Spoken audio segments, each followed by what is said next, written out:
قرآن اور باقی الہامی کتابوں پر جو چیز کامن ہے اس کا ذکر کر دیں اور قرآن کا مقصد اور باقی کتابوں کا مقصد بتا دیں. ایک ہی مقصد ہے. سورۃ الاعلیٰ میں آیا نا، بل تؤثرون الحیاۃ الدنیا والآخرۃ خیر وابقی ان ھذا لفی الصحف الاولی صحف ابراہیم وموسیٰ.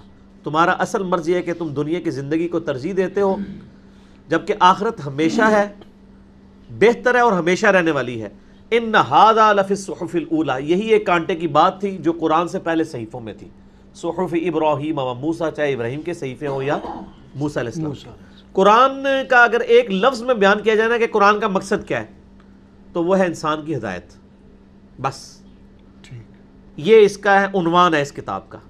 اور آپ دیکھیں گے سٹارٹ میں بھی ھدی للمتقین ھدی للناس، تو وہ کلیئر ہو جاتا ہے. قرآن اس لیے نازل ہوا ہے کہ انسانیت کی ہدایت. قرآن آپ کو ایٹم بم بنانے کا طریقہ بتانے کے لیے نازل نہیں ہوا، اریگیشن کے طریقے بتانے کے لیے نازل نہیں ہوا، کیونکہ وہ اللہ سے انسان نے لرن کی ہیں چیزیں. قرآن کا مقصد یہ تھا کہ جس سے وہ آخرت کی زندگی میں کامیاب ہو جائے. اور یہ کوئی عیب نہیں ہے، اگر ایک بیولوجی کی کتاب ہے اس میں بیولوجی ڈسکس ہوگی نا، فزکس کے لیے آپ دوسری کتاب کھولیں گے.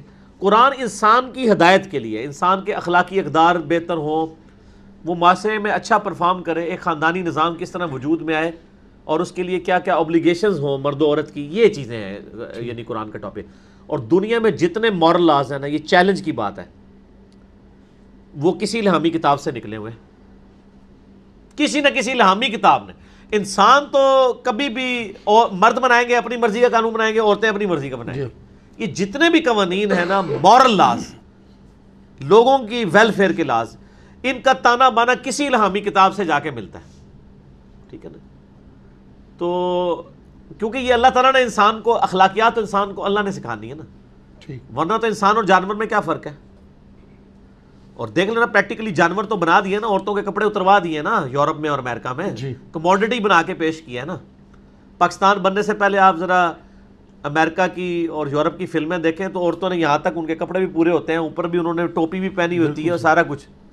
تو ان 100 سالوں میں انہوں نے کام ڈالا ہے نا ان کے ساتھ، اور اب ان کو احساس ہو گیا، لیکن اب ان کے قابو سے باہر ہے. صحیح، ٹھیک ہوگا. اسی لیے تو عورتیں زیادہ 65% عورتیں ہیں جو اسلام قبول کر رہی ہیں، مرد 35% ہیں. جی، مرد 35% ہیں اور عورتیں، کیونکہ وہ سیکیورٹی فیل کرتی ہیں اس بات میں کہ اسلام میں ان کی سیکیورٹی ہے. حقیقت بات ہے. ٹھیک، جزاک اللہ.